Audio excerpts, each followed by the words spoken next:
Welcome back to another episode of Infidelity Tales Lab. We're thankful for your continued viewership. Before we begin, tell us, where in the world are you watching from? We love knowing our global reach. Now, let's dive into today's story. Chapter 1. The Foundation Cracks. Trevor Mason had always believed in building things to last. At 38, he'd spent 15 years perfecting his craft as a custom home builder, creating dream houses for families across Colorado. His calloused hands and weathered face told the story of a man who understood that solid foundations required patience, precision, and unwavering commitment. The same principles had guided his 12-year marriage to Brenna. When they'd met at a charity fundraiser in Denver, she was 24, fresh out of college, and working as a marketing assistant. Trevor had been immediately drawn to her auburn hair and infectious laugh. But more than that, he'd admired her apparent warmth and kindness. She'd seemed different from the other women he'd dated. Genuine, down-to-earth, someone who appreciated the simple things in life. Their early years had been good. Trevor's business, Mason Custom Homes, had grown steadily, allowing them to build their own sprawling ranch house on 10 acres outside Boulder. Brenna had quit her job after their third year of marriage, claiming she wanted to focus on starting a family and supporting Trevor's growing empire. But the children never came, despite their efforts, and somewhere along the way, the woman he'd married had changed. Trevor first noticed it about 3 years ago. Brenna had become increasingly distant, spending more time with her book club, her yoga classes, her girls' trips to Aspen. She'd started complaining about their quiet life, their lack of excitement, the way Trevor always smelled like sawdust and concrete. The criticisms had been subtle at first, wrapped in jokes and delivered with that same laugh that had once charmed him. But Trevor was a man who paid attention to details, and the details had been adding up. The late-night phone calls that ended abruptly when he entered the room. The new clothes, the expensive perfume, the sudden interest in working out. The way she'd flinch when he touched her, as if his hands were too rough, too working class for her refined tastes. Most telling of all was the way she'd started referring to their life together as boring and predictable, words that cut deeper than she probably realized. Tonight, Trevor had planned to surprise her with something decidedly unpredictable. He'd been working overtime for weeks, taking on extra projects and pushing his crew to meet impossible deadlines. The overtime had paid for 2 first-class tickets to Santorini, Greece, a destination Brenna had been dreaming about since she'd seen it featured in one of her glossy travel magazines.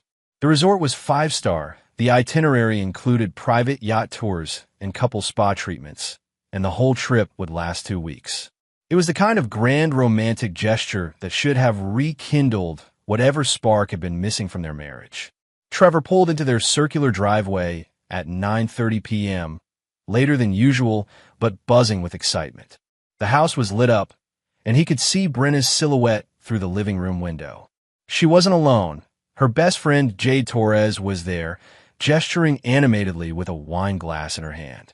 The two women had been inseparable since college, and while Trevor had never particularly liked Jade's influence on his wife, he tolerated their friendship for Brenna's sake. He grabbed the envelope containing the travel documents and hotel confirmations from his truck, along with a bottle of champagne he'd picked up on the way home. The front door was unlocked, as always, one of the benefits of living in their secure, rural neighborhood. Trevor pushed the door open quietly, planning to surprise both women with his grand announcement. That's when he heard his wife's voice, crystal clear and dripping with venom. God, I hope he crashes on his way home from work tonight. Could use the life insurance money. Trevor froze in the entryway, the champagne bottle suddenly feeling like a lead weight in his hand. Through the archway leading to the living room, he could see Brenna sprawled on their leather sofa, her feet tucked under her, looking more relaxed and animated than she had in months. Jade's laugh was harsh and knowing. Or at least a few more weeks of silent treatment until he gets the hint that you're done playing house with him. How much longer are you going to keep this up, Brent? Kyle's getting impatient. Kyle. Trevor's blood turned to ice water. Kyle Richmond, the smooth-talking personal trainer at Brenna's gym. The man was 10 years younger than Trevor, with the kind of sculpted physique that came from a lifetime of privilege and leisure rather than honest work. Trevor had met him once at a charity boxing match, had noticed the way Kyle's eyes lingered on Brenna, had seen the practice smile that probably worked on half the married women in Boulder. I know, Brenna sighed, taking a long sip of her wine. But Trevor's been so pathetically eager lately, working all those extra hours, probably planning some romantic surprise. It's almost sad how hard he's trying to win me back when I checked out of this marriage 2 years ago. 2 years. Trevor calculated the timeline in his head. 2 years ago was when Brenna had joined the gym, when she'd started her fitness journey and all the lifestyle changes that had come with it. 2 years of lies, 2 years of sleeping next to a woman who was counting down the days until his death. At least Kyle knows how to show a woman a good time, Brenna continued, her voice taking on a dreamy quality. Last weekend at the cabin was incredible. I felt like a completely different person, like I was actually alive again, instead of just existing in this suburban tomb. The cabin. Trevor knew exactly which cabin she meant. The luxury rental in Vail that Kyle had mentioned during their brief encounter. The same weekend Brenna had told Trevor she was going to a women's wellness retreat. The same weekend Trevor had worked 16-hour days to earn the money for their dream vacation. You know what you need to do? Jade said, leaning forward conspiratorially. Make the move official. File for divorce. Take half of everything and start fresh with Kyle. You're 34, Bren, not dead. You deserve better than a blue-collar husband who thinks a romantic evening is pizza and Netflix. Brenna laughed, the sound that had once made Trevor's heart skip, now making him feel physically ill. The timing has to be perfect. Trevor's business is doing really well right now. He just landed that resort project in Park City. If I wait until after he signs the contracts, my settlement will be worth twice as much. Besides, Kyle and I are having fun with the whole forbidden affair thing. There's something exciting about sneaking around, about having this secret life that Trevor is too stupid to figure out. Trevor's grip tightened on the champagne bottle. The resort project in Park City, the one that would have secured their financial future for decades. The one he'd been planning to surprise her with tonight, along with a trip to Greece. Every detail of the past 3 years suddenly clicked into place with devastating clarity. The woman he'd loved, the woman he'd built a life with, had been systematically planning his emotional and financial destruction while he'd been working himself to exhaustion trying to make her happy. Just promise me you'll be careful, Jade said, though her tone suggested she was enjoying the drama rather than genuinely worried. Trevor seems like the type who might not take the news well. All that quiet intensity, those big hands. I always thought he was a little scary. Trevor, Brenna scoffed. He's a teddy bear. Biggest pushover I've ever met. When I finally tell him I want a divorce, he'll probably apologize for not being good enough and hand over the keys to everything he owns. That's just who he is. A people pleaser who'd rather avoid conflict than fight for what's his. Trevor set the champagne bottle down silently on the entryway table and pulled the envelope from his jacket pocket. The tickets to Santorini felt like evidence of his own stupidity, proof of how thoroughly he'd misjudged the woman he'd married. He walked quietly to the kitchen counter, placed the envelope in plain sight, and stood there for a moment, processing the magnitude of his wife's betrayal. Brenna was wrong about one thing. Trevor Mason was not a people pleaser, and he'd never been a pushover. He was a builder, a creator, someone who understood that the most important structures were built on solid foundations and careful planning.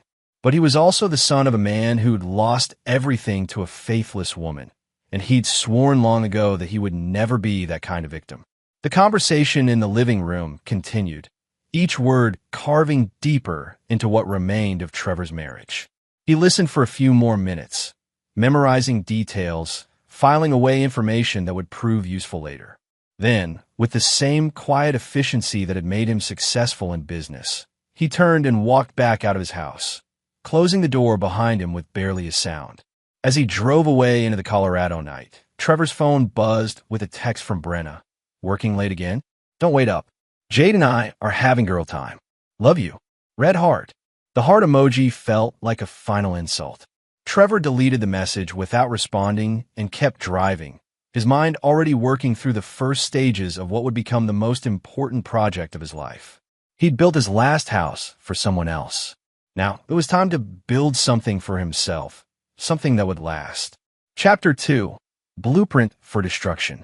Trevor drove through the night, his mind churning with possibilities. By dawn, he'd reach his old hunting cabin in the mountains, a place Brenna had visited exactly once before, declaring it too rustic for her tastes. The isolation that she'd found oppressive was exactly what Trevor needed now. Space to think, to plan, to become the man this situation required. The cabin had been his father's refuge during his own divorce proceedings 25 years ago. Robert Mason had been a different kind of man than his son, more prone to anger, less strategic in his thinking. When Robert's wife had left him for her tennis instructor, taking half of everything and turning their two sons against their father, Robert had drunk himself into an early grave rather than fight back. Trevor had been 13 when he'd found his father on the cabin floor, empty bottle in his hand, and a note that simply read, "Some foundations are too damaged to repair." Trevor had inherited the cabin and the lesson. He'd spent his teenage years watching his mother parade her new family around town, while his father's memory was systematically erased. The experience had taught him that nice men finish last, that turning the other cheek was just another way of saying you were too weak to fight back. But it had also taught him patience, observation, and the value of striking when your enemy least expected it. Over the next 3 days, Trevor methodically planned his response to Brenna's betrayal. He used his business connections to gather information about Kyle Richmond, learning that the man was drowning in debt despite his flashy lifestyle. The personal training business was a front. Kyle's real income came from his wealthy female clients, women who paid him handsomely for services that went far beyond fitness coaching. Brenna wasn't his first mark, and she certainly wouldn't be his last. Trevor also discovered that Kyle had been lying about several things.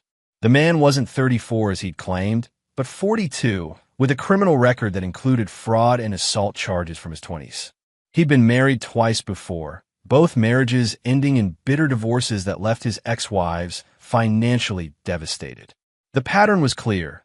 Kyle was a professional predator who specialized in wealthy, unhappy housewives.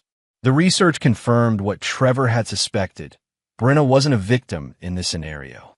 She was a willing participant in her own betrayal, someone who'd calculated the cost of her marriage and found it wanting.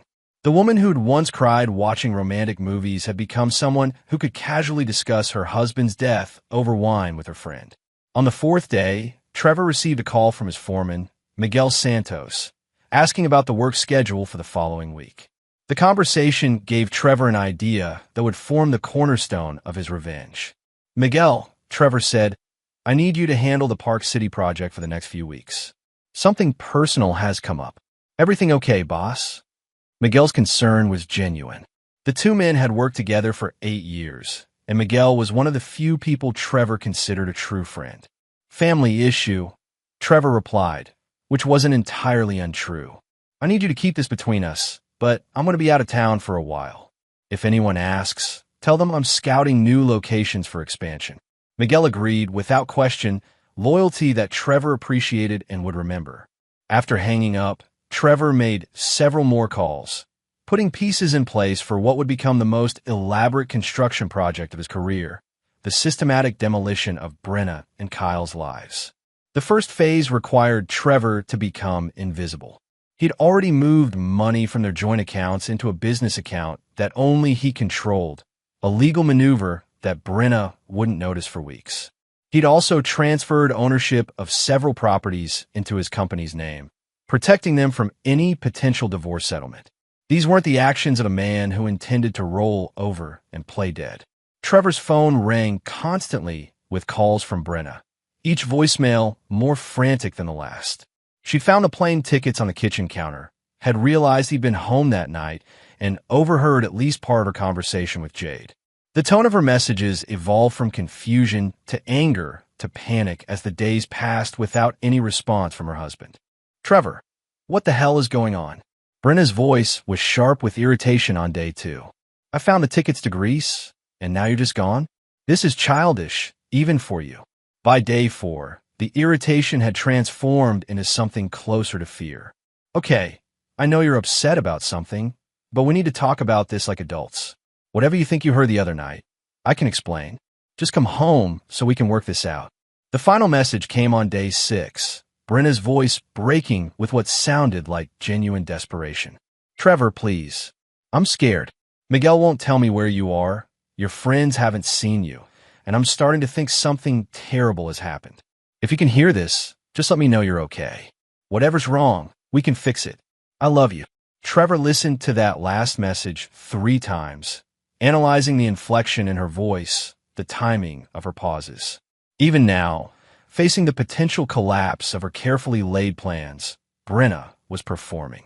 The tears in her voice were real, but they weren't for him. They were for herself, for the comfortable life she was watching slip away. On the 7th day, Trevor drove back to Boulder, but not to his house. Instead, he went to the office of Patricia Hernandez, the most ruthless divorce attorney in Colorado. Patricia had built her reputation destroying unfaithful spouses, and her initial consultation fee was worth every penny. Mr. Mason, Patricia said, reviewing the file Trevor had prepared, I have to ask, are you certain you want to proceed this way? What you're proposing is completely legal, but it's also going to be devastating for your wife. My wife wished for my death, Trevor replied evenly. She's been planning to destroy me financially while carrying on an affair with a man who has a history of targeting married women. I'm not interested in being fair to someone who showed me no fairness. Patricia nodded, understanding the kind of client she was dealing with. Then let's discuss your options. Based on the evidence you've gathered in Colorado's adultery laws, you have grounds for an at-fault divorce that could significantly impact the asset division. But I think you have something more creative in mind. Trevor smiled for the first time since that night in his kitchen. I do. I want to give my wife exactly what she asked for, freedom from our marriage. But I want to make sure she understands the full cost of what she's chosen. As they discussed the specifics of Trevor's plan, Patricia's expression shifted from professional interest to something approaching admiration. Her new client wasn't just seeking revenge. He was architecting a masterpiece of legal and personal destruction that would leave his enemies with nothing but the consequences of their own choices. This is going to take several months to execute properly, Patricia warned. Are you prepared for that kind of commitment?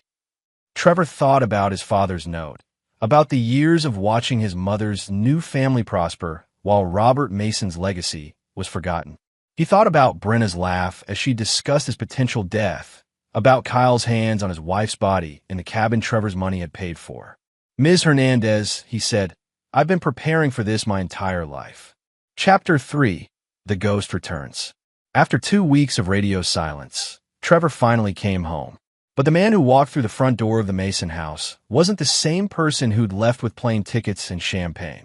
This version of Trevor moved with predatory stillness, speaking in measured tones that made Brenna's skin crawl with unease. Where have you been? Brenna demanded the moment he stepped into the living room.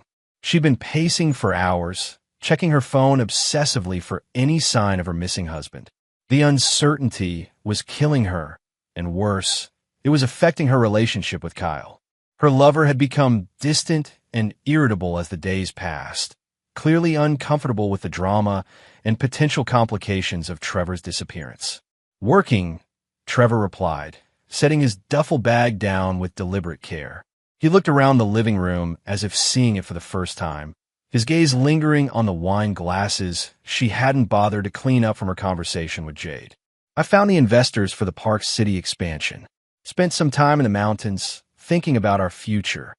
The word future hung in the air between them like a challenge. Brenna studied her husband's face, searching for signs of the man she'd been able to manipulate so easily for years. What she saw instead was someone who looked like Trevor but felt like a stranger, cold, calculating, dangerous. You disappeared for 2 weeks without a word, she said, trying to inject some righteous anger into her voice. I was worried sick. I thought something had happened to you. Did you? Trevor's question was soft, almost gentle, but there was something in his tone that made Brenna take a step backward. That's interesting.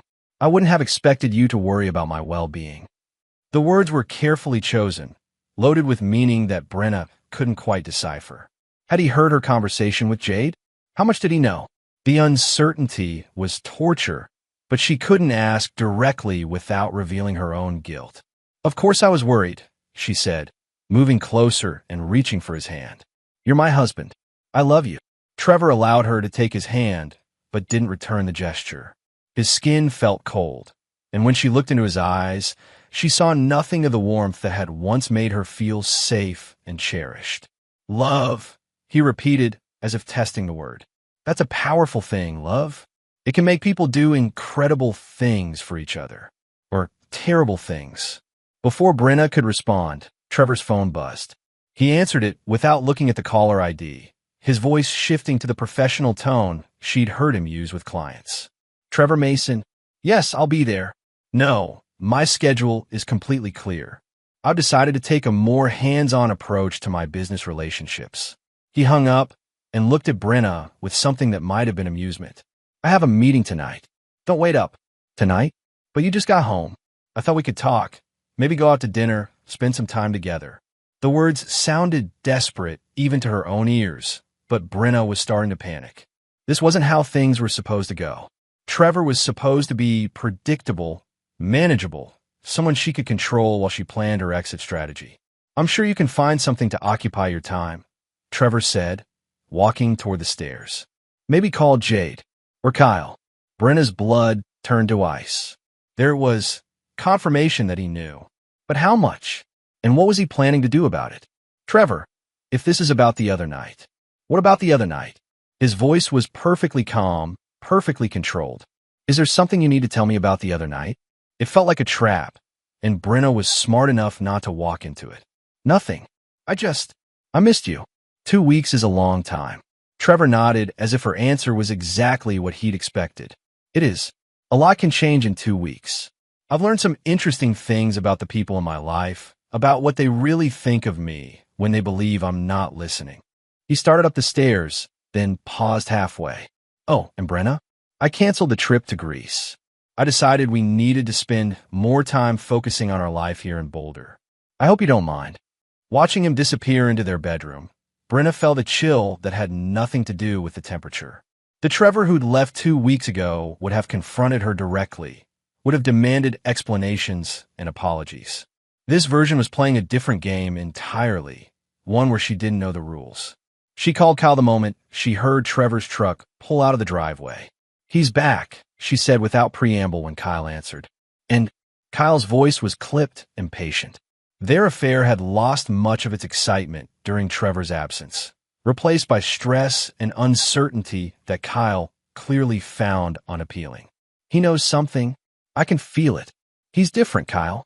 Cold. He mentioned your name. There was a long pause before Kyle responded. What exactly did he say? Nothing specific, but the way he looked at me. Brenna shivered, remembering those empty eyes. I think he heard our conversation that night. The one with Jade. Shit. Kyle's composure cracked slightly. Okay, don't panic. Even if he knows about us, what's he going to do? File for divorce? So what? That's what you wanted anyway. But Brenna wasn't so sure anymore. The man who'd come home tonight didn't seem like someone who would simply hand over half of everything and disappear quietly. He seemed like someone who was planning something, someone who'd been using the past 2 weeks to prepare for war. I don't think he's going to make this easy, she said. Maybe we should cool things down for a while. Wait and see what he does. Cool things down. Kyle's voice turned sharp. Brenna, I've been patient with this whole situation, but I'm not going to put my life on hold because your husband is having a tantrum. Either you're ready to leave him or you're not. I'm not interested in playing house with a married woman indefinitely. The ultimatum hit Brenna like a physical blow. She'd been so focused on managing Trevor that she'd forgotten Kyle was equally unpredictable, equally dangerous in his own way. Caught between two men who seemed to be hardening into adversaries, she felt the walls of her carefully constructed life closing in. Give me some time, she pleaded. Let me figure out what he knows, what he's planning. Then we can make our move. You have 1 week, Kyle said. After that, I'm done waiting. There are other options out there, Brenna. Don't forget that. The line went dead, leaving Brenna alone in the house that had once felt like a sanctuary but now felt like a prison. Outside, She could hear the wind picking up, rattling the windows and doors that Trevor had installed with his own hands. Everything in this house bore his mark, his craftsmanship, his attention to detail. For the first time since this whole affair had begun, Brenna wondered if she'd made a terrible mistake. The Trevor who'd built this house, who'd worked overtime to buy her dream vacation, who'd loved her completely and without reservation, that Trevor might have been worth fighting for. But it was too late for those thoughts now. The man who'd come home tonight wasn't interested in reconciliation. He was interested in something else entirely, something that made her feel like prey being stalked by a predator who'd learned patience. As the night wore on and Trevor didn't return, Brenna found herself checking the locks on the doors and windows, though she couldn't say exactly what she was trying to keep out. All she knew was that the foundation of her world was cracking, and the man she'd underestimated for so long was the one holding the sledgehammer. Chapter 4. The Hunter's Patience. Trevor's meeting that night wasn't with a client or investor. Instead, he sat in a dimly lit corner of Murphy's Tavern, Boulder's most discreet watering hole, across from Danny Reeves, a private investigator who specialized in matrimonial cases. Danny had been recommended by Patricia Hernandez, and his reputation for thoroughness was exactly what Trevor needed. "Your wife's not as careful as she thinks," Danny said, sliding a manila envelope across the scarred wooden table. "Richardson's got a routine. Every Tuesday and Thursday, he meets her at the Marriott downtown. They use different names, but it's the same room every time, 317. He pays cash, probably thinks that makes him invisible." Trevor opened the envelope and found photographs that confirmed what he'd already suspected. Brenna and Kyle entering the hotel separately, leaving at different times, their body language in the parking garage unmistakably intimate. The images were clear, professionally taken, legally admissible. "There's more," Danny continued. "Richardson's got a history of this kind of thing. I found 3 other women in the past 2 years, all married, all wealthy. 2 of them ended up divorced and financially ruined. The third one tried to kill herself when Richardson moved on to his next target." Trevor studied the photographs of Kyle with the other women. The man had a type: attractive, bored housewives with successful husbands and empty lives. His predatory patterns were clear once you knew what to look for. The initial charm offensive, the gradual isolation from friends and family, the promises of a better life, and then the systematic destruction of the woman's marriage and finances. "What about the wife?" Trevor asked, his voice betraying nothing of the emotions churning beneath the surface. "That's where it gets interesting," Danny replied. "Your wife's been busier than you might think. She's been meeting with divorce attorneys, 3 different ones over the past 6 months. Each consultation was paid for with cash from your joint account. Small amounts, nothing you'd notice unless you were looking for it."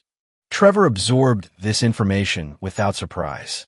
Brenna had been planning his destruction for months, carefully laying groundwork while he'd been working himself to exhaustion trying to save their marriage.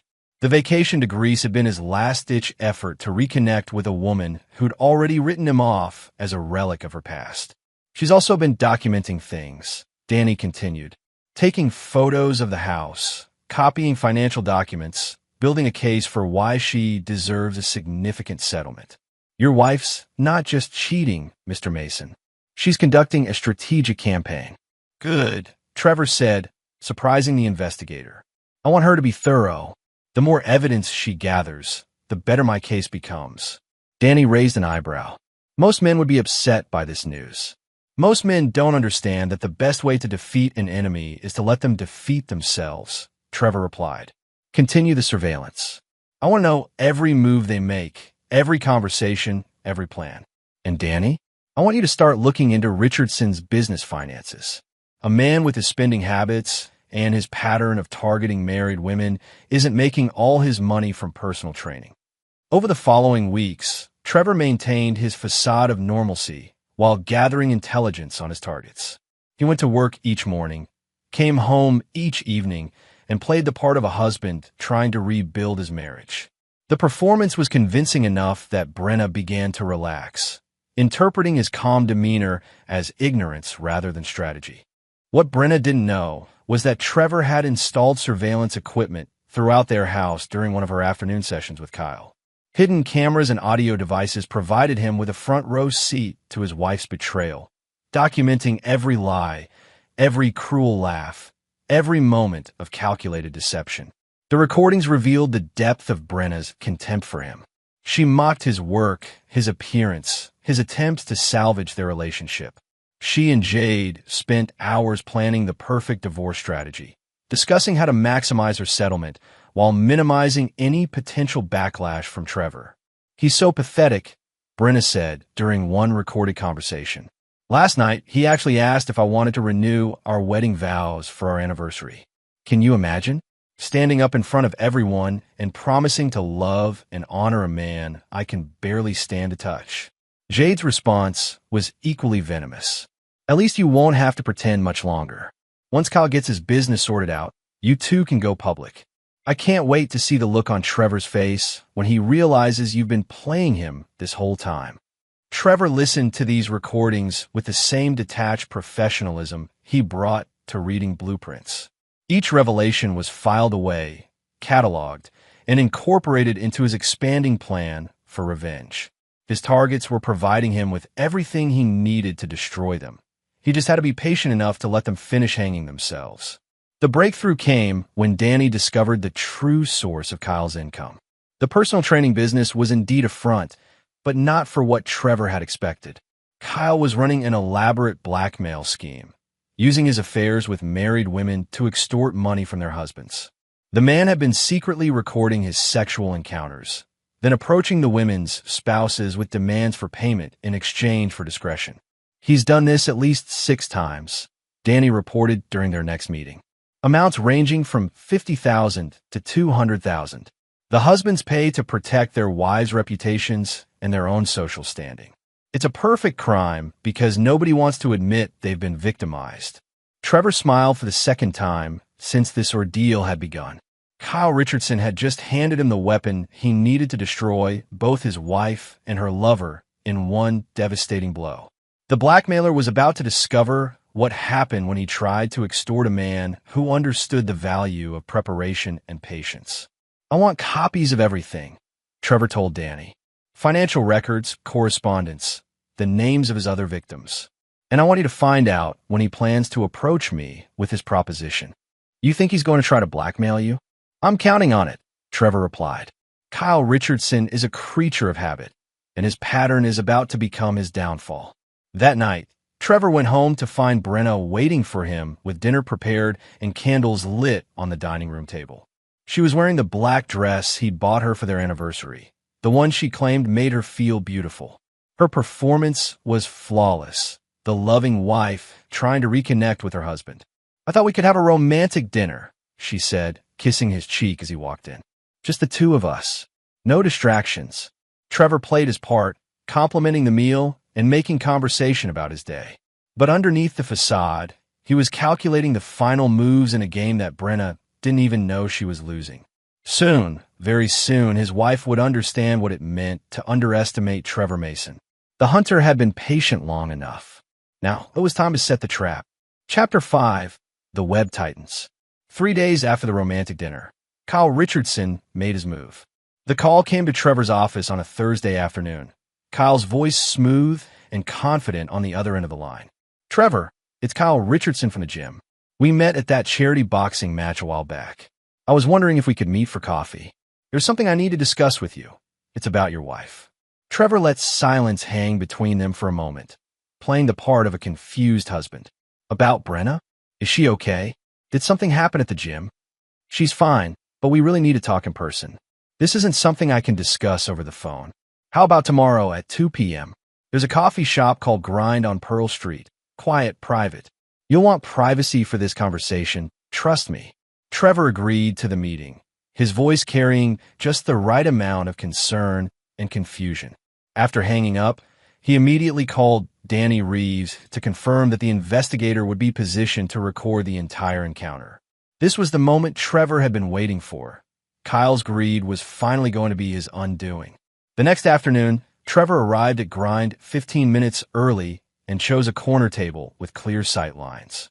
Danny was already in position at the counter, pretending to work on his laptop while his hidden camera captured everything. Kyle arrived precisely on time, looking like a man who'd done this dance before. "Trevor, thanks for meeting me," Kyle said, sliding into the chair across from him. "This is awkward as hell, but I felt like you needed to know." "Know what?" Trevor kept his expression neutral, though inside he was enjoying the performance. Kyle leaned forward, his voice dropping to a confidential whisper. "Your wife and I have been having an affair." "I'm sorry, man.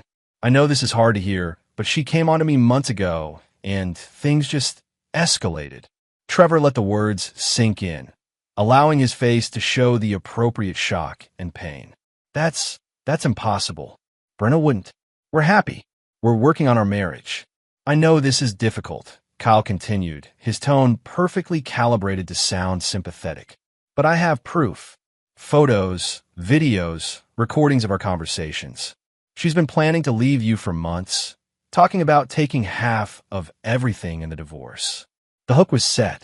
Now Kyle would reel him in with a blackmail demand. "Look, Trevor, I don't want to destroy your life or embarrass your wife publicly. What happened between Brenna and me was a mistake. I take full responsibility for that. But if this information got out, it would ruin both of your reputations. Your business would suffer, your social standing in the community would be destroyed." Trevor said nothing, letting Kyle continue his pitch. "I'm prepared to disappear from Boulder, end things with Brenna, and delete all the evidence I have. But I need some help starting over somewhere else. $150,000 would be enough for me to relocate and never bother you or your wife again." There it was, the same pattern Kyle had used on 6 other men. The fake confession, the evidence, the reasonable-sounding demand wrapped in the illusion of protecting the victim's dignity. It was a masterful performance from a man who'd perfected his craft through repetition. Trevor let the silence stretch until Kyle began to look uncomfortable. Then he spoke, his voice quiet and measured. $150,000. I know it's a lot of money, but think about what you're protecting. Your marriage, your reputation, your business. Some things are worth more than money, right?" "You're absolutely right," Trevor said, reaching into his jacket pocket. "Some things are worth more than money." Kyle relaxed, clearly believing he'd found another easy mark. His confidence evaporated when Trevor placed a digital recorder on the table between them. Like justice, Trevor finished, pressing the stop button on the device.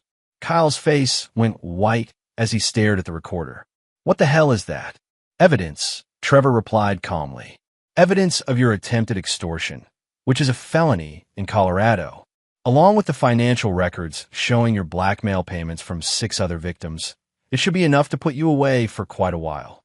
"You can't prove anything," Kyle said, but his voice had lost its smooth confidence. "It's your word against mine." Trevor smiled, a cold, predatory expression that made Kyle shrink back in his chair. "Actually, it's your word against you. See, Kyle, I know about Marcus Webb in Denver. I know about Robert Chun in Fort Collins. I know about David Torres in Colorado Springs. Should I keep going, or are you starting to understand the situation you're in?" The names of Kyle's previous victims hit like physical blows.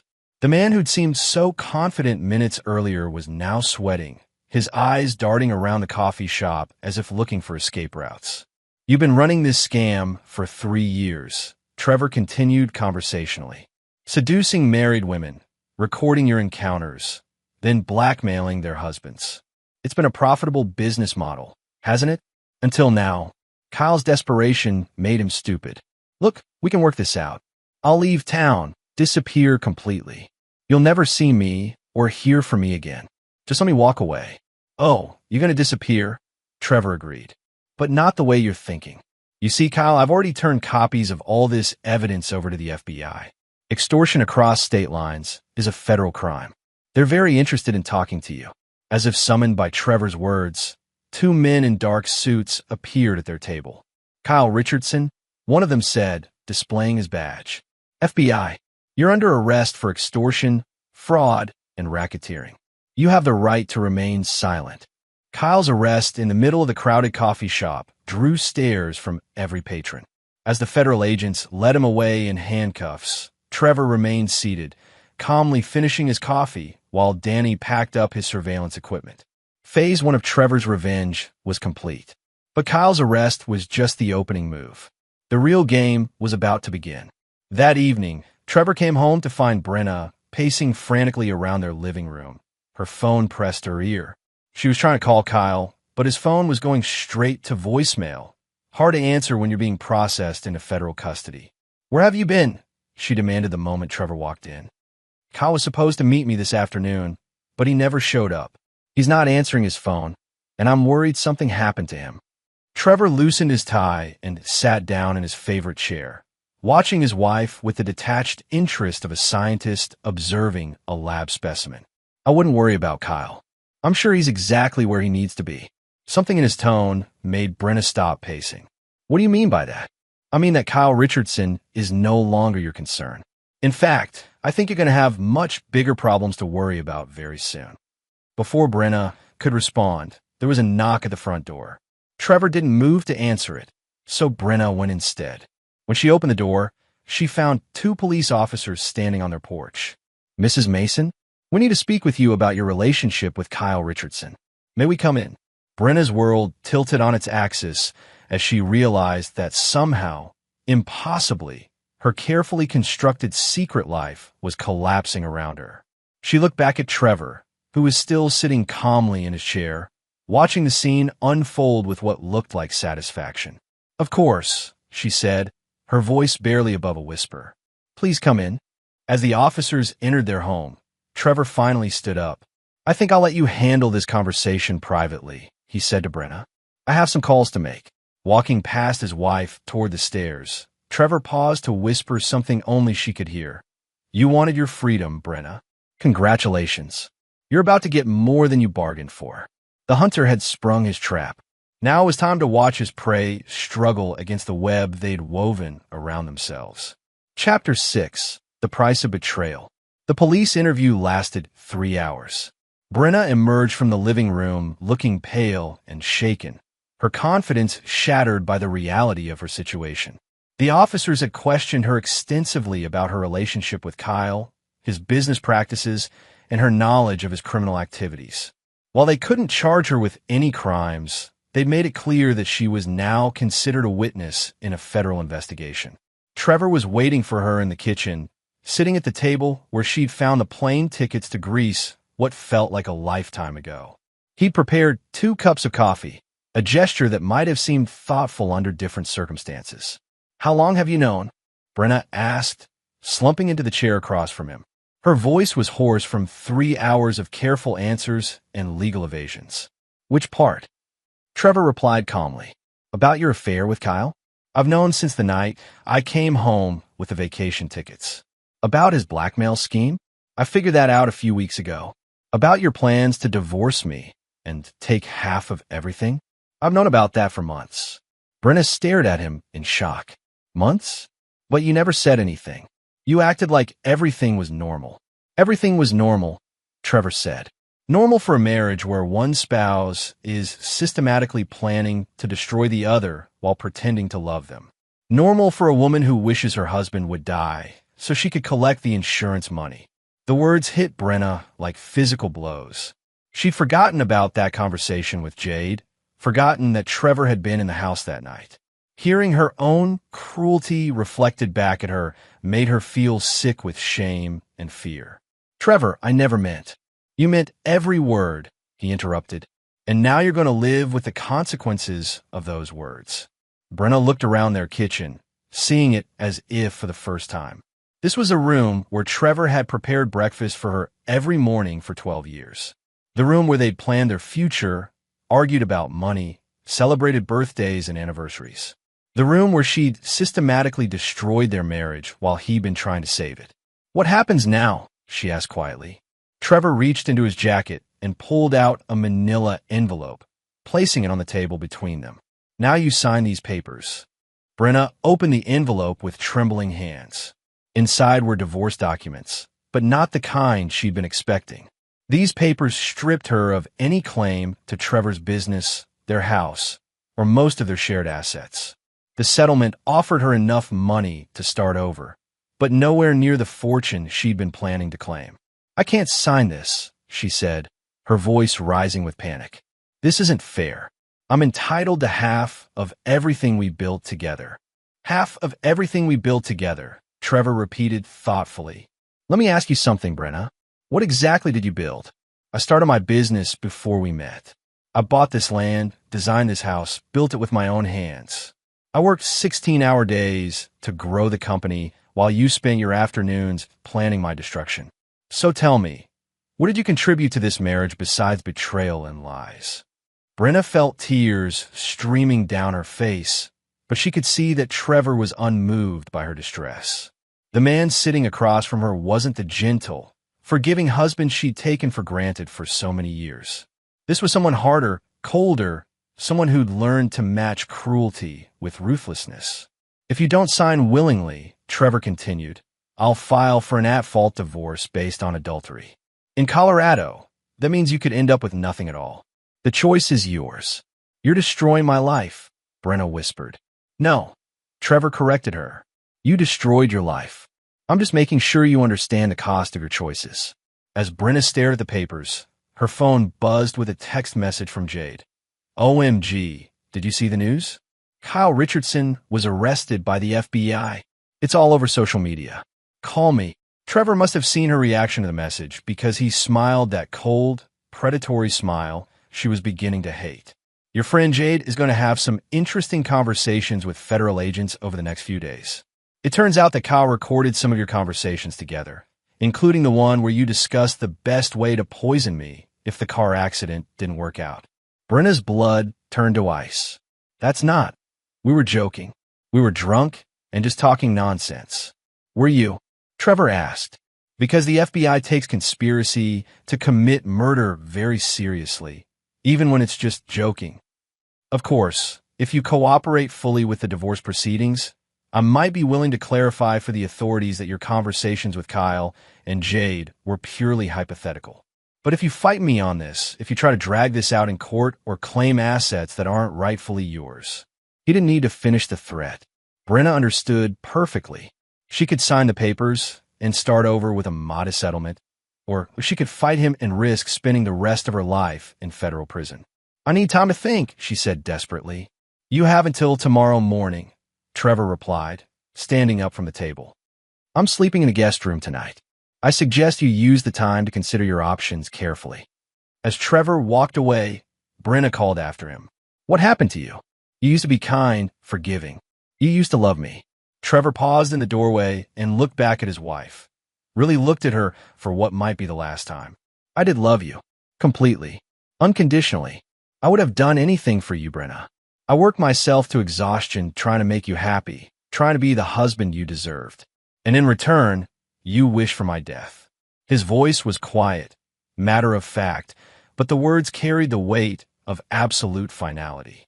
The man who loved you died the night he overheard you and Jade laughing about his life insurance policy. What's left is someone who learned not to forgive betrayal. Someone who learned that kindness is a weakness that people like you exploit. Brenna watched her husband disappear upstairs, leaving her alone with the divorce papers and the wreckage of her choices. Outside, the wind was picking up again, rattling the windows of the house that Trevor had built for them with his own hands.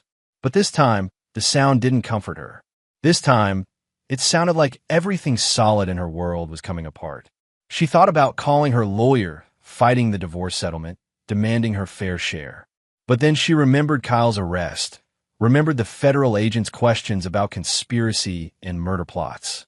She thought about spending the next 20 years in prison for a joke that hadn't seemed funny to anyone but her and Jade. By morning, Brenna had signed the papers. By afternoon, she was packing her belongings into suitcases, preparing to leave the only home she'd known as a married woman. As she worked, Trevor went about his normal routine, getting ready for work as if this were just another ordinary day. Where will you go? He asked as she loaded the last of her clothes into her car. I don't know, Brenna replied honestly. My parents, maybe, at least until I figure out what comes next. Trevor nodded, the conversation feeling as distant and polite as if they were strangers. For what it's worth, he said, I hope you find whatever it was you were looking for when you decided I wasn't enough.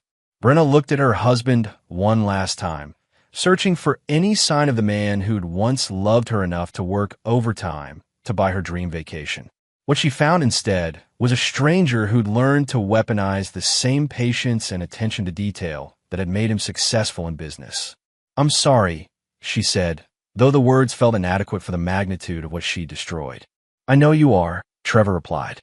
"But some things can't be repaired once they're broken. Some foundations are too damaged to rebuild." As Brenna drove away from the house that had been her home for over a decade, she realized that Trevor had given her exactly what she'd asked for: freedom from their marriage.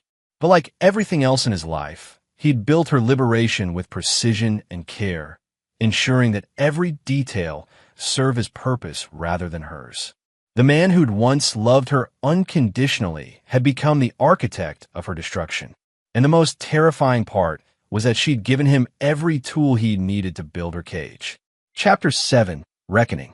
6 months after Brenna's departure, Trevor's house felt different. Not empty. Trevor had never been a man who needed constant company to feel complete, but purposeful in a way it hadn't been during the final years of his marriage. Every room had been reclaimed, every space organized according to his preferences rather than the compromises that had defined his married life. The guest room where he'd slept that final night had been converted into a home office. The living room where Brenna had plotted his destruction with Jade now served as a workshop for his architectural drawings. The kitchen where she'd performed her final desperate charade had become a place where Trevor cooked simple meals for himself and occasionally for Miguel and the other men from his crew. Trevor's business had thrived in the wake of his divorce. The Park City Resort project had been completed ahead of schedule and under budget, leading to 3 more high-profile contracts. Word had spread through Colorado's construction industry that Trevor Mason was a man who delivered on his promises, someone who could be trusted to handle complex projects with discretion and professionalism. What his clients didn't know was that Trevor had learned to apply the same methodical approach to every aspect of his life. The man who'd once made decisions based on emotion and hope now operated with surgical precision, calculating the potential costs and benefits of every relationship, every business deal, every personal interaction. The transformation hadn't gone unnoticed. Patricia Hernandez, his divorce attorney, had referred several high-net-worth clients to him after witnessing how effectively he'd handled his own situation. Danny Reeves had become a regular consultant, helping Trevor screen potential business partners and employees with the same thoroughness he'd once applied to surveillance work. "You've built something impressive here," Patricia said during a dinner meeting at Trevor's house. She was reviewing the contracts for his latest project, a luxury development in Aspen that would cement his reputation as one of Colorado's premier builders. "Most people would have been destroyed by what your ex-wife put you through. Instead, you've used it as motivation to succeed." Trevor poured wine for both of them, choosing a bottle from the collection he'd started building after Brenna's departure. His ex-wife had preferred sweet wines, limiting his options for years. Now he could explore the complex, full-bodied reds that matched his evolved palate. "Destruction and creation aren't opposites," he replied. "Sometimes you have to tear down what isn't working before you can build something better." Patricia studied him over the rim of her wine glass. "Is that what you did with your marriage? Tore it down to build something better?" "My marriage was already broken," Trevor said. "I just stopped pretending it could be repaired." The conversation was interrupted by Trevor's phone buzzing with a call from Danny Reeves. Trevor answered, putting the call on speaker with Patricia's permission. "Trevor, thought you'd want to know. Kyle Richardson was sentenced today. Federal judge gave him 8 years for the extortion charges, plus restitution to his victims. He won't be bothering anyone for a long time." Trevor felt a satisfaction that was both profound and cold. Justice had been served, but more importantly, the man who'd helped destroy his marriage was now facing the consequences of his predatory behavior. "What about the other case?" Trevor asked, referring to the investigation into Kyle's conspiracy discussions with Brenna and Jade. "The prosecutor decided not to pursue charges," Danny replied. "Without concrete evidence of intent to commit murder, they couldn't prove conspiracy beyond a reasonable doubt. Your ex-wife and her friend got lucky." After hanging up, Patricia looked at Trevor with something that might have been concern. "You don't seem disappointed that they weren't charged." "I'm not," Trevor said honestly. "Brenna's punishment isn't prison. It's living with the knowledge that she destroyed the best thing in her life for a man who was using her. That's a different kind of justice, but it's justice nonetheless. What Trevor didn't tell Patricia was that he'd been monitoring his ex-wife's situation through discreet channels. Brenna had moved back in with her parents in Ohio, taking a job as a receptionist at a dental office for a fraction of what she'd been accustomed to spending in a month. The settlement from their divorce had provided her with a modest nest egg, but her lifestyle had been drastically reduced. More importantly, her reputation in Boulder had been destroyed. The details of Kyle's arrest and the federal investigation had become public knowledge, and Brenna's role as both victim and accomplice had made her a pariah among their former social circle. The women who'd once envied her marriage to the successful builder now whispered about her poor judgment and moral failings. Jade Torres had fared even worse.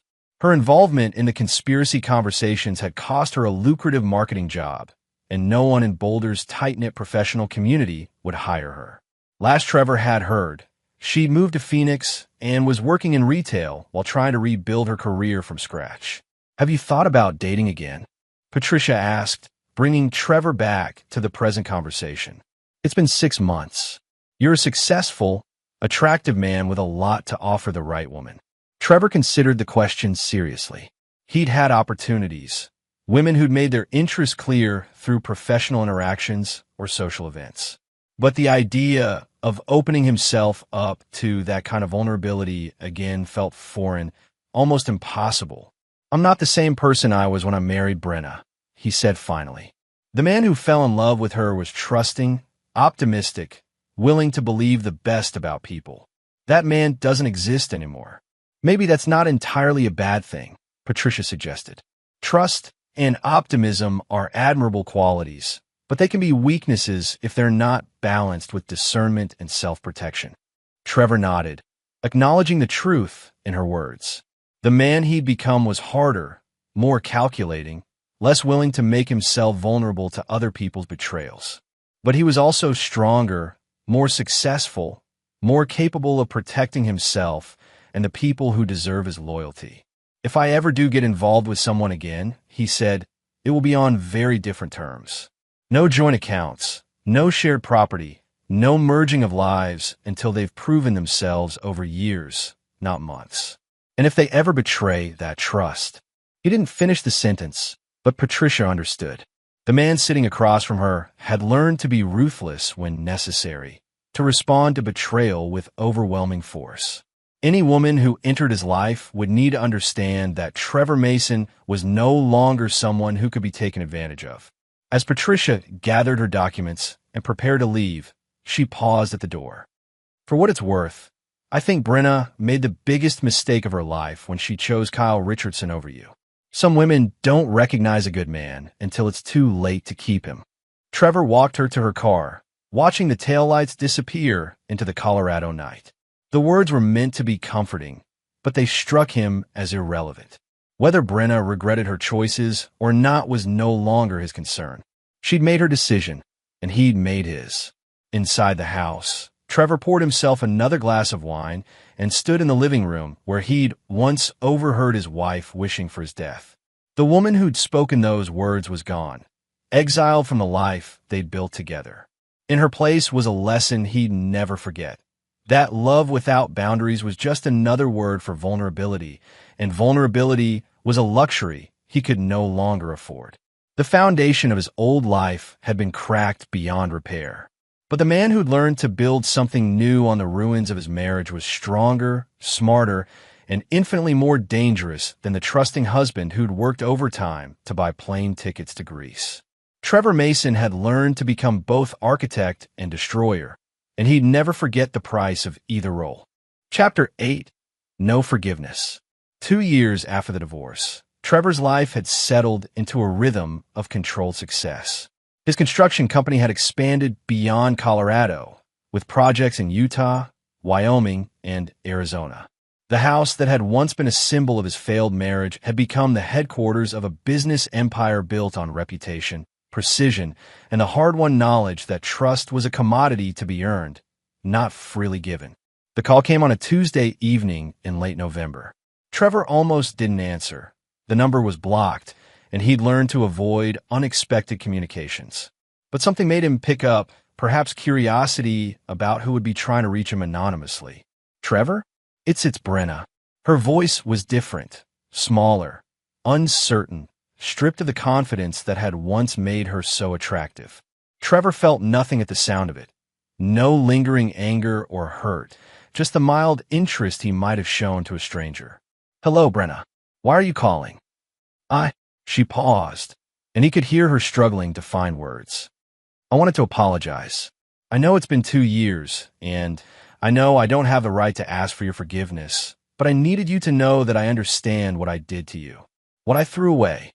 Trevor walked to his office window, looking out over the property where he'd once planned to build a future with this woman. I see. And what exactly do you understand? That you loved me completely, and I destroyed that love because I was selfish and stupid and ungrateful. Her voice cracked with emotion. I lost the best man I'll ever know because I thought I deserved something better, something more exciting. I was wrong about everything, Trevor. About you, about Kyle, about what would make me happy. The words hung in the air between them. Trevor found himself analyzing them with the same detachment he brought to reviewing construction contracts. The apology was probably genuine, born from 2 years of consequences and regret. But it was also irrelevant to the man he'd become. How's life in Ohio? He asked, changing the subject with deliberate casualness. Brenna's sharp intake of breath told him she was surprised by his lack of response to her apology. It's difficult. My parents are getting older, and they need more help than I can give them while working full-time. The money from our settlement is running out faster than I expected. Everything's just harder than I thought it would be. Trevor nodded, though she couldn't see him. And what about dating? Have you found the excitement you were looking for? No.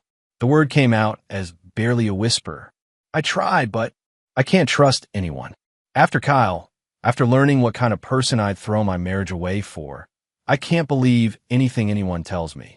I keep thinking about how he recorded our conversations, how he planned to blackmail you, how little I meant to him beyond being another mark in his scheme. Difficult to build relationships without trust, Trevor observed. Trevor, I know I don't deserve to ask this, but I need help. My dad's been diagnosed with Alzheimer's, and my mom can't handle caring for him alone. The cost of professional care is more than I make in a year, and I don't have anyone else to turn to. I wouldn't ask if I wasn't desperate.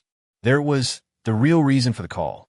Not genuine remorse or a desire for forgiveness, but another crisis that required Trevor's resources to solve. Some people never changed, and Brenna was apparently one of them. How much do you need?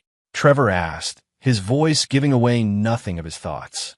$50,000 would cover the first year of care. Maybe give me time to figure out a longer-term solution. I know it's a lot, and I know I have no right to ask, but I'll have my attorney wire the money to you tomorrow. Trevor interrupted. The silence stretched so long that Trevor wondered if the call had been dropped. Finally, Brenna spoke, her voice thick with tears. I don't understand. Why would you help me after everything I did to you? Trevor sat down at his desk, looking at a framed photo of the Aspen development that had just been featured in Architectural Digest. Because your father was always kind to me, and because taking care of aging parents is the right thing to do. This has nothing to do with you, Brenna. It's about helping good people who don't deserve to suffer because their daughter made poor choices. Does this mean, could we maybe try to be friends again? I know I don't deserve your forgiveness, but maybe someday. No. The word was final, absolute. I'm helping your parents because they deserve help. But you and I have nothing to rebuild, nothing to repair. You made your choice when you wished for my death. I made mine when I decided to become the kind of man who doesn't forget betrayal. Brenna's sob was audible through the phone. I was drunk that night. I didn't mean what I said. I was just angry and frustrated, and you revealed who you really are, Trevor finished. People don't become different people when they're drunk, Brenna. They just become honest about who they've always been. You meant every word you said that night, and we both know it. So there's no chance? Ever? You'll never be able to forgive me. Trevor thought about the question seriously, examining his own feelings with the same precision he brought to everything else in his life. Was there any part of him that could imagine forgiving his ex-wife? welcoming her back into his life in any capacity. Forgiveness implies that I'm holding onto anger or resentment, he said finally. I'm not. I don't think about you enough to maintain those emotions. What you destroyed can't be rebuilt because the man who loved you no longer exists. I'm someone else now, someone who learned from your betrayal and used it to become stronger. I don't forgive you, Brenna, because forgiveness suggests that what you did was forgivable. It wasn't. The finality in his voice seemed to break something in her. I ruined everything, she whispered. I had a man who would have done anything for me, and I threw it away for nothing. I'm going to spend the rest of my life alone because I'm too damaged to trust anyone, and no one decent would want someone who betrayed her husband the way I betrayed you. Probably, Trevor agreed without cruelty, simply stating a fact. But that's not my problem to solve. You created this situation, and you'll have to live with it. The money from my parents will be transferred tomorrow.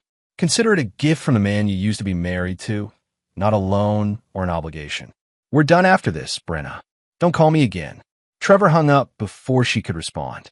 The conversation had been educational, confirming what he'd suspected about his ex-wife's current situation while reinforcing his own emotional distance from their shared past.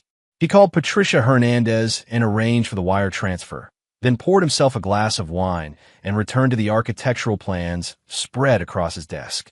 The interaction with Brenna had been nothing more than a brief interruption in his evening, no more significant than any other business call. The next morning, Trevor received a text message from a number he didn't recognize. Thank you for helping our daughter. We never forgot your kindness to our family. We're sorry for everything that happened. Helen and Robert, Brenna's parents. Trevor deleted the message without responding, but he felt a satisfaction that had nothing to do with his ex-wife. He'd helped good people who deserved help, and he'd done it without compromising his principles or opening himself up to manipulation. 3 days later, Danny Reeves called with an update on Brenna's situation. Your ex-wife tried to contact Patricia Hernandez about the possibility of modifying the divorce settlement. Patricia told her that ship had sailed permanently and that any further contact would be considered harassment. Trevor wasn't surprised. Brenna's apology had been the first act in a campaign to reestablish some kind of relationship that she could exploit. When he'd made it clear that he was immune to emotional manipulation, she'd tried a more direct legal approach. Both strategies had failed because they were based on the assumption that he was still the same man she'd married, trusting, forgiving, willing to prioritize her needs over his own judgment. Make sure Patricia documents everything, Trevor told Danny. If Brenna continues trying to contact me or anyone in my business, I want a clear record for the restraining order. Already done, Danny replied, but I don't think she'll be a problem. The woman I've been watching for 2 years is broken, Trevor. Whatever you said to her during that phone call finished the job that Kyle Richardson started. Trevor felt no satisfaction in his ex-wife's suffering, but he felt no sympathy either. Brenna had made her choices with full knowledge of their potential consequences. The fact that those consequences had proven more severe than she'd anticipated was a lesson in the importance of thinking before acting, not a tragedy requiring his intervention. That evening, Trevor stood in the living room where he'd first overheard Brenna's betrayal, holding a glass of wine and reviewing the plans for his next project. The room that had once been filled with laughter and shared dreams now served as a monument to the importance of building one's life on solid foundations. The man who'd loved Brenna Mason unconditionally was gone, buried beneath 2 years of hard-won wisdom and carefully constructed emotional barriers. In his place stood someone stronger, more successful, and infinitely more careful about whom he chose to trust. Trevor Mason had learned that some betrayals couldn't be forgiven, some relationships couldn't be repaired, and some people didn't deserve second chances. The lesson had cost him his marriage, but it had given him something more valuable, the knowledge that he was strong enough to survive anything life could throw at him, and ruthless enough to ensure that no one would ever destroy him again.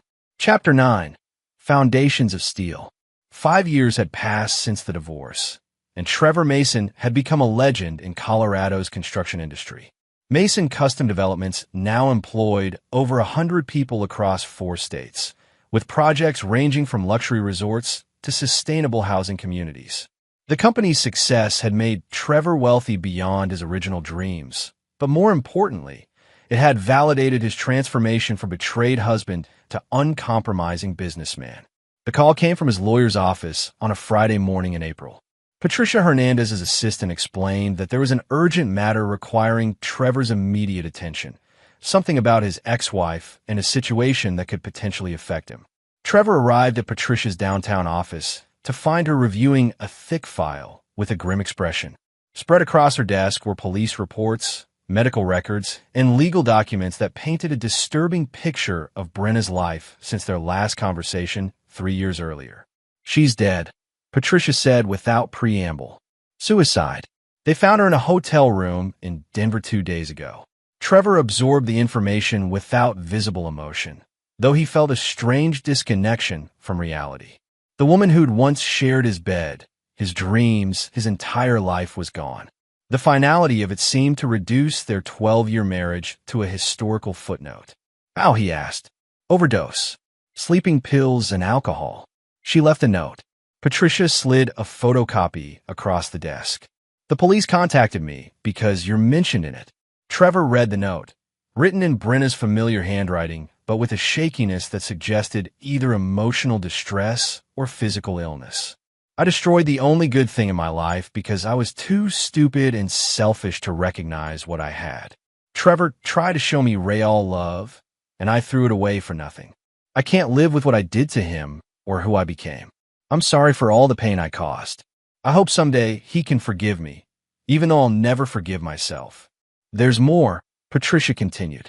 She'd been living rough for the past year. Lost her job in Ohio. Parents died within 6 months of each other. The money you sent for their care barely covered their medical expenses.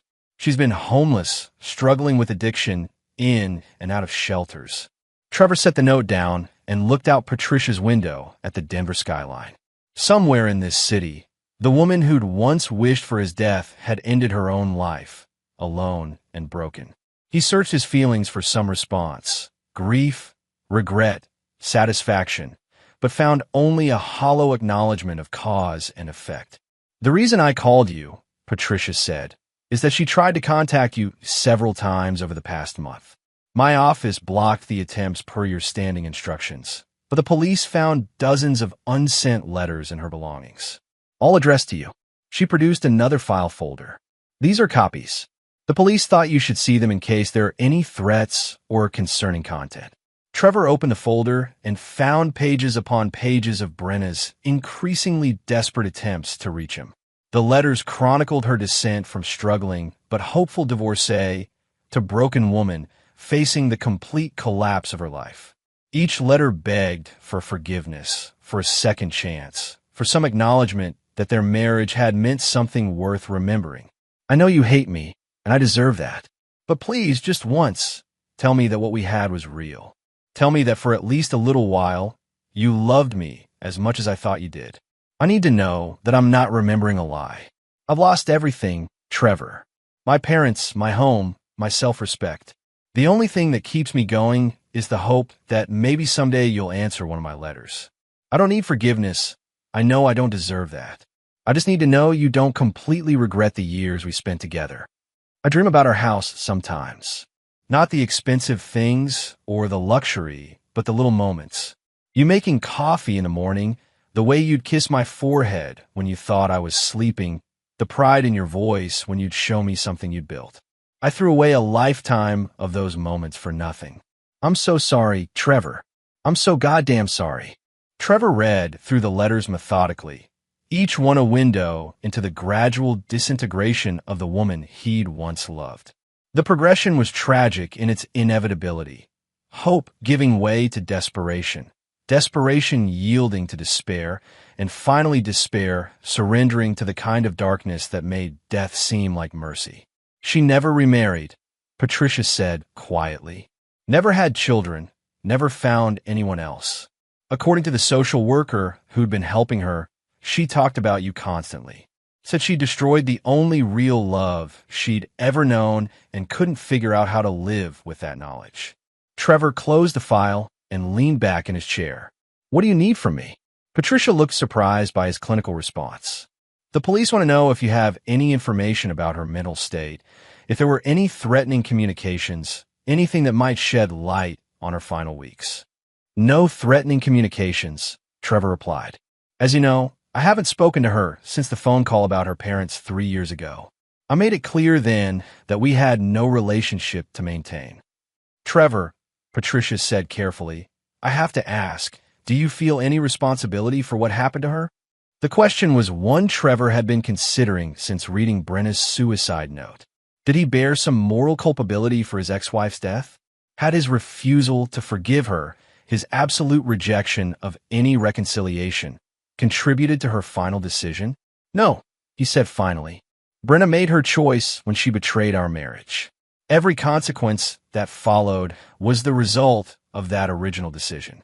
I didn't force her to have an affair, I didn't make her wish for my death, and I didn't create the circumstances that led to her addiction and homelessness. I simply refused to rescue her from the consequences of her own actions. Patricia nodded, though Trevor sensed she wasn't entirely convinced. The funeral is tomorrow. Small service, just a few friends from Ohio. I thought you should know in case you wanted to attend. Trevor considered it briefly. There had been a time when he would have felt obligated to pay his respects, to honor the memory of the woman he'd once loved despite everything that had gone wrong between them. But that man was gone, replaced by someone who understood that attending Brenna's funeral would be a betrayal of the principles he'd built his new life upon. I won't be attending, he said. Send flowers if you think it's appropriate, but make sure the card is from the company, not from me personally. Walking out of Patricia's office, Trevor felt the weight of finality settling over him. Brenna's death had closed the last chapter of their shared story, but it had also confirmed the wisdom of his transformation. The woman who destroyed their marriage had ultimately destroyed herself, unable to live with the consequences of her betrayal. That evening, Trevor sat in his home office, surrounded by architectural plans and business documents that represented the empire he'd built from the ashes of his marriage. On his desk was a photo from his wedding day, the only picture of Brenna he'd kept.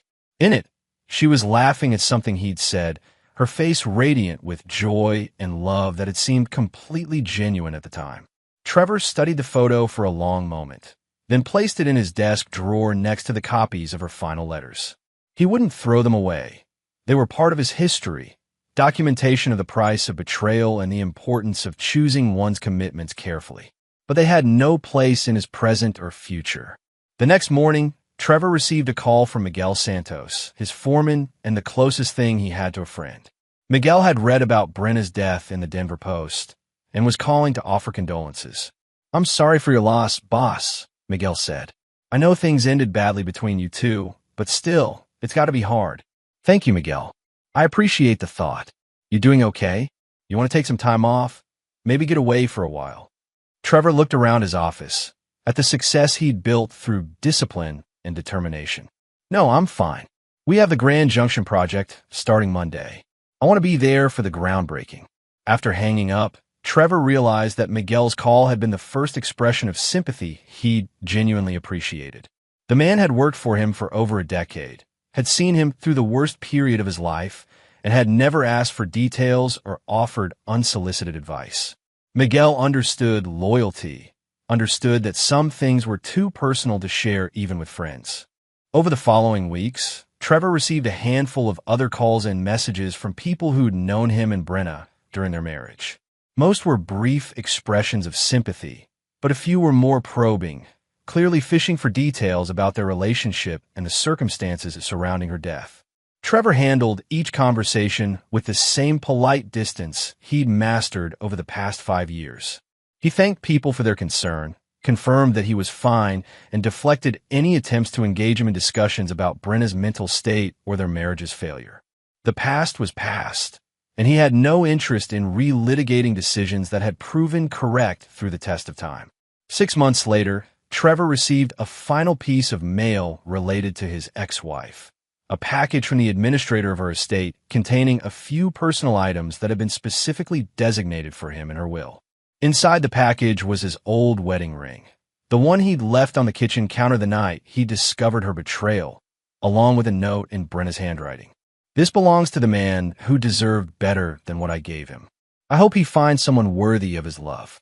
Trevor held the ring for a moment, remembering the day he'd placed it on his finger with such hope and optimism. Then he put it back in the box and filed it away with the other artifacts of his former life. The man who'd worn that ring was gone, and the person he'd become had no use for symbols of failed promises. That evening, Trevor stood on the deck of his house, looking out over the property he'd designed and built as a monument to his own resilience. Somewhere in the distance, the lights of Boulder twinkled against the Colorado darkness, a reminder of the world he'd chosen to remain part of despite his personal losses.